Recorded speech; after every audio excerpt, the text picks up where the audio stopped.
చందమామ కథ. మారిపోయిన పెళ్ళికొడుకు.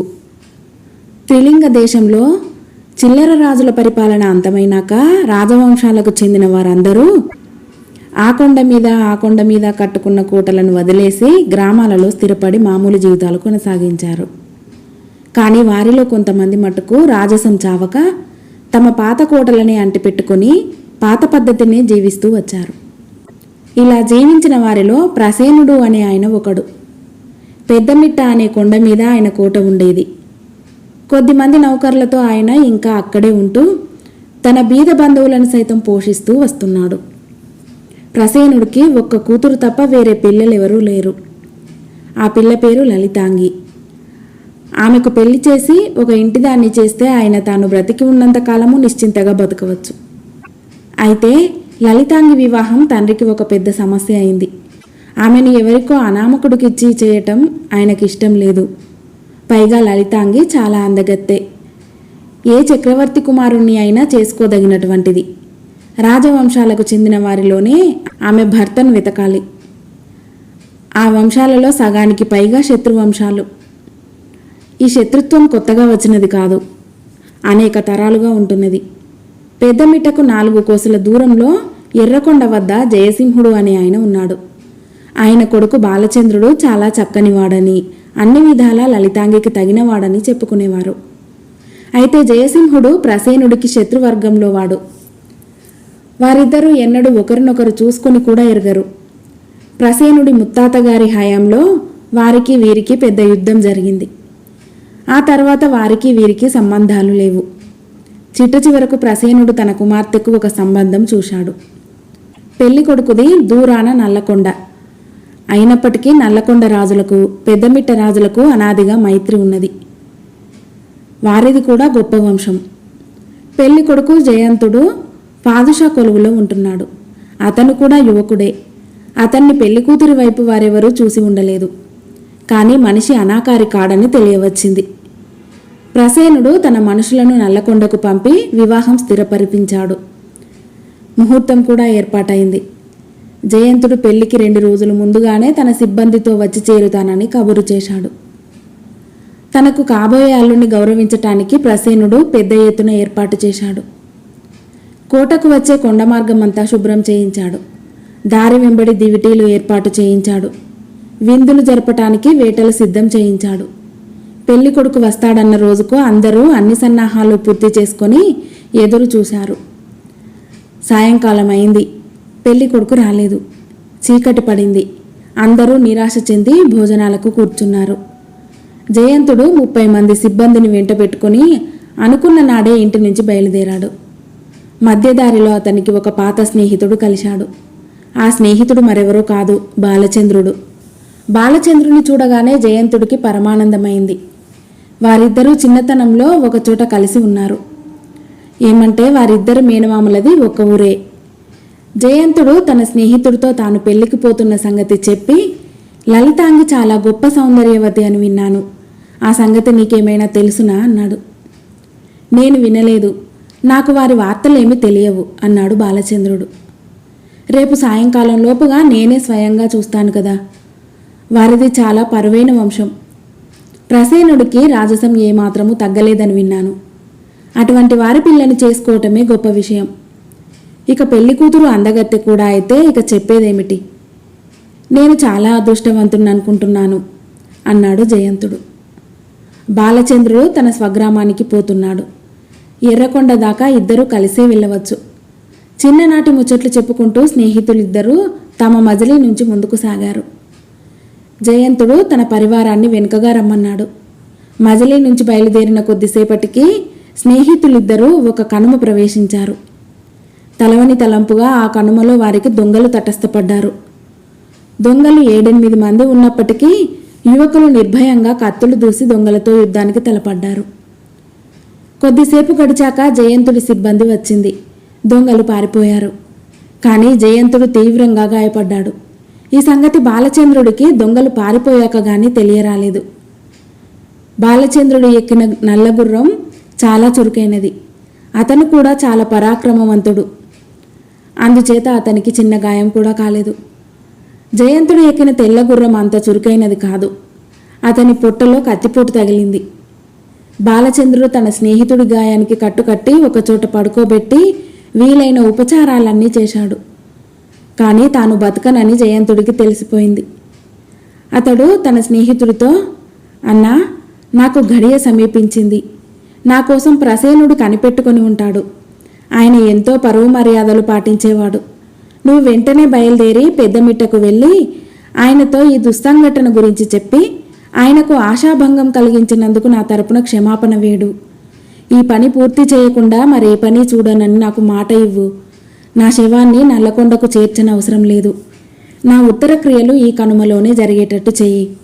నల్లకొండకు నా మరణ వార్త చేరితే చాలు అని చెప్పి జయంతుడు ప్రాణం వదిలాడు.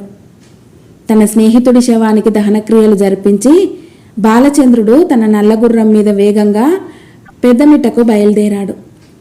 ఒక వంక తన మిత్రుడు చనిపోయాడన్న విచారము, ఇంకొక వంక ఈ విషాద వార్తను ప్రసేనుడికి తన నోట మీదుగా చెప్పాలన్న బాధ. ప్రసేనుడి దృష్టిలో తాను గర్భశత్రువు అన్నది అతన్ని బాధించాయి. దారిలో ఎక్కడా ఆగకుండా ప్రయాణం చేసి అతను రాత్రి జాము పొద్దుపోయి పెద్దమిట్ట మీది కోటను చేరుకున్నాడు. అప్పుడే భోజనానికి కూర్చున్న ప్రసేనుడి కుటుంబం వారికి గుర్రపుటెక్కల చప్పుడు వినపడింది.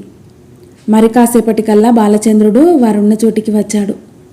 అతన్ని చూసి అక్కడ ఉన్నవారందరూ అతనే పెళ్లి కొడుకని అనుకున్నారు. లలితాంగి భోజనం ముందు నుంచి లేచి అవతలికి వెళ్ళిపోయింది. కానీ ఆలోపుగా ఆమె అతన్ని బాగానే చూసింది. అతను కూడా ఆమె అందం చూసి దిగ్భ్రమ చెందాడు. తర్వాత అతను ప్రసేనుడికేసి తిరిగి, నేను ఇలా వచ్చినందుకు మన్నించాలి. దారిలో అనుకోని సంఘటన ఒకటి జరిగింది అన్నాడు. ఆ విషయాలు తర్వాత మాట్లాడుకోవచ్చు నాయనా, ముందు కాళ్ళు చేతులు కడుక్కొని భోజనం చెయ్యి అన్నాడు ప్రసేనుడు. కొద్దిసేపట్లో బాలచంద్రుడు కూడా భోజనానికి కూర్చున్నాడు. అతను ఏ పరిస్థితులలోనూ తాను జయసింహుడి కొడుకునన్న విషయం బయటపెట్టి ప్రసేనుడికి అనవసరమైన బాధ కలిగించదలచలేదు. పోతే జయంతుడి మరణ వార్త మాత్రం ఏదో విధంగా బయటపెట్టి తాను దాటి వెళ్ళాలి. కానీ తానే జయంతుడని అక్కడి వారంతా పొరపాటు పడతారని అతడు అనుకోలేదు. వారు అలా పొరపడ్డారని భోజనాల దగ్గర సంభాషణలో అతనికి స్పష్టమైంది. పెళ్లి కొడుకు అందంలో పెళ్లి కూతురికి ఏమంత తీసిపోడులే అని ఒకరన్నారు. వెంటనే మరొకరు, ప్రసేనుడి అదృష్టం, ఆ పిల్ల అదృష్టం అన్నారు. బాలచంద్రుడికి ఈ మాటలు శూలాల్లాగా తగిలాయి. లలితాంగి అప్పుడే తన భార్య అయిపోయినట్టు వారంతా మాట్లాడటం అతనికి చెప్పరాని బాధ కలిగించింది. ఎందుచేతనంటే ఆమెను చూసిన క్షణంలో అతను ప్రేమించాడు. కానీ తనకు ఆమెకు వివాహం కావటం అసంభవం అని అతనికి పూర్తిగా తెలుసు. ప్రసేనుడు ఆత్మహత్య అయినా చేసుకుంటాడు కానీ ఆమెను తనకిచ్చి పెళ్లి చేయడు. భోజనాలు ముగిశాయి. అందరూ లేచారు. బాలచంద్రుడు మెల్లిగా బయటికి జారుకున్నాడు. అతను అక్కడ లేడన్న విషయం ముందు గమనించిన వాడు ప్రసేనుడు. ఆయన గబగబా బయటికి వచ్చాడు. బయట దివిటీల వెలుగులో నల్లగుర్రం ఎక్కి కల్లాలు బిగలాగి పట్టి ఎక్కడికో వెళ్ళిపోతూ బాలచంద్రుడు కనిపించాడు. ఇప్పుడు వచ్చి ఇంతలోనే ప్రయాణం ఎక్కడికి నాయనా? నీకోసం విడిది ఏర్పాటు చేశానురా అన్నాడు ప్రసేనుడు.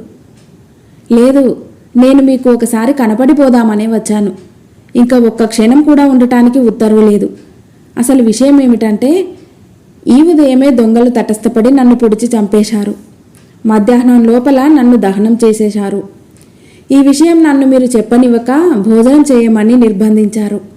నాకు సెలవిప్పించండి అంటూ బాలచంద్రుడు కల్లాలు వదిలాడు. వెంటనే అతని నల్లగుర్రం వాయువేగంతో కదిలి చీకటిలో అదృశ్యమైంది.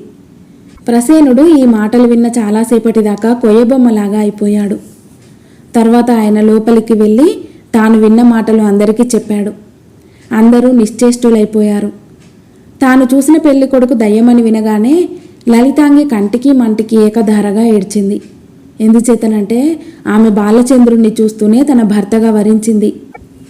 వెంట ఉన్న దాసీజనమంతా ఆమెను అభినందించారు. జయంతుణ్ణి దొంగలు పొడిచి చంపిన వార్త, అతనికి దహనక్రియలు జరిపిన వార్త మర్నాడే రుజువైంది. దానితో పాటు ఆ క్రితం రాత్రి వచ్చిన అతిథి దయ్యం అన్నది కూడా మరింత రూఢి అయింది. కొద్ది రోజులు గడిచాయి. లలితాంగికి నిద్రాహారాలు లేవు. ఆమె తాను చూసిన దయ్యం కోసం తప్పించిపోతున్నది. ఒక వెన్నెల రాత్రి ఆమె తన పడకగది గవాక్షం వద్దకు చల్లగాలి కోసం వెళ్ళి కిందికి చూసేసరికి కింద పొదల మధ్యన నల్లగుర్రం మీద ఆమె మనసులో మెదులుతున్న ఆకారం కనిపించింది. లలితాంగి నోట మాట లేక అలాగే అతని కేసి చూస్తూ ఉండిపోయింది. అతను ఆమెకేసి మౌనంగా చూస్తున్నాడు. ఇంతలో లలితాంగి పరిచారిక ఏమిటమ్మా అది అంటూ వచ్చి కిటికీలో నుంచి కిందికి చూసింది. వెంటనే అది అమ్మయ్యో దయ్యం అని చావుకేక పెట్టి విరుచుకు పడిపోయింది. లలితాంగి ఆ పరిచారిక ముఖాన్ని నీళ్లు చల్లి మళ్ళీ కిటికీ దగ్గరకు వచ్చి బయటికి చూస్తే కింద ఎవరూ లేరు. దయ్యం పెళ్ళికొడుకు మళ్ళీ కనిపించాడనగానే లలితాంగి తప్ప అందరూ కంగారెత్తిపోయారు. రాత్రిపూట ఆమె వెంట తోడు పడుకోవడానికి పరిచారికలందరూ నిరాకరించారు. ఆ గది వదిలిపెట్టి ఇంకొక చోట పడుకోమంటే లలితాంగి నిరాకరించింది. కారణమేమంటే ఆ దయ్యాన్ని చూడాలని ఆమె తప్పించిపోతున్నది. దాన్ని పెళ్లాడటానికి కూడా ఆమె సిద్ధంగానే ఉంది. లలితాంగి మనసు మార్చలేక ఆమెను తన పడక గదిలో ఒంటిగా పడుకోనిచ్చారు. వారం రోజులు గడిచాయి. తర్వాత ఒకనాడు లలితాంగి మాయమైంది. తెల్లవారి పరిచారికలు గదిలోకి వచ్చి చూసేసరికి గది ఖాళీగా ఉంది. దయ్యం లలితాంగిని ఎత్తుకుపోయింది అన్నారు. చాలామందికి ఆమె ప్రాణాలతో కనిపిస్తుందన్న ఆశ కూడా పోయింది. కానీ మరో వారం గడిచేసరికి ఎర్రకొండ నుంచి ఒక మనిషి లేఖ తెచ్చాడు. ఆ లేఖ రాసినవాడు జయసింహుడు. మీ అమ్మాయి లలితాంగి క్షేమంగా ఇక్కడికి చేరింది. మీ అనుమతితో ఆ పిల్లను నా కుమారుడైన బాలచంద్రుడికి చేసుకోవాలని నిశ్చయించాను. ఆ పిల్ల కారణంగా మనము శాశ్వత మిత్రులము కాగలమని నమ్ముతున్నాను. వివాహానికి మీరు సపరివారంగా వచ్చి వధువుతో పాటు వరుణ్ణి కూడా ఆశీర్వదించ ప్రార్థన అని జయసింహుడు రాశాడు. నా కూతురు దయ్యాన్ని పెళ్లాడే కన్నా శత్రువుని పెళ్లాడుతున్నదన్నా నాకు సమ్మతమే. మనం ఈ పెళ్లికి తప్పకపోతున్నాం. జయసింహుడు ఇంత పెద్ద మనిషి అని నేను ఎరుగను అన్నాడు ప్రసేనుడు. మంచి ముహూర్తాన లలితాంగికి బాలచంద్రుడికి వైభవంగా పెళ్లి జరిగింది. కథ సమాప్తం.